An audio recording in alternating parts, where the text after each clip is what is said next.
All right, one of the last core links I asked Schaeffer that he responded to before they cut it all off was, I'll just read it to you.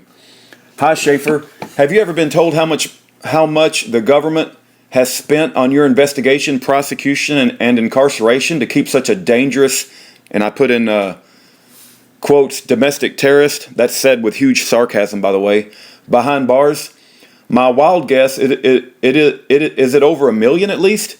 If you add in the time for the FBI informants, handlers, prosecution, evidence collection, etc., do you have any idea? Because of Jesus, Rudy. So that was the question that I sent him, and I got back before they cut off my core links. Listen to this. This is from Schaeffer in response to me asking him. At the end of trial, it was over 18 million. That's 18 million. That's what my investigator told me. I think it's actually more like 27 million. That would be a good thing to FOIA, F-O-I-A. Remember this.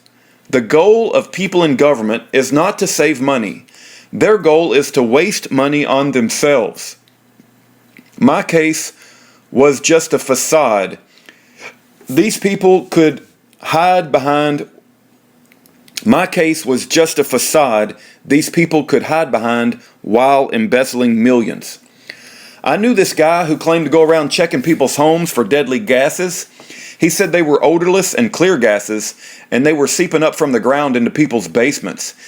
He had this homemade doohickey that was built into a plastic Pelican case. It had lights and beepers and little fans and stuff, but it was all fake. He'd go in their basement and to give them a free test. Then he'd make the thing light up like a Christmas tree with all the sorts of warnings. Then he'd tell them how dangerous it was and offer to clean it out and put in vents for just a few $1,000s.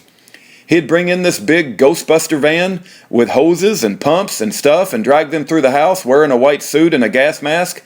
Then he'd drill holes in their concrete floor with a Hilti drill and stick these lime green hoses in them and run them along the baseboards. Then stub them out into an outdoor vent. Thank you for letting me save your life. That will be $6,800, he'd say.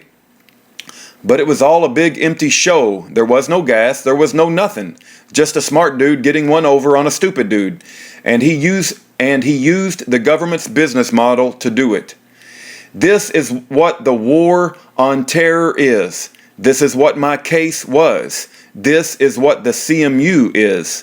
It's a joke. And the joke's on you, America. Schaeffer Cox is not a terrorist. My.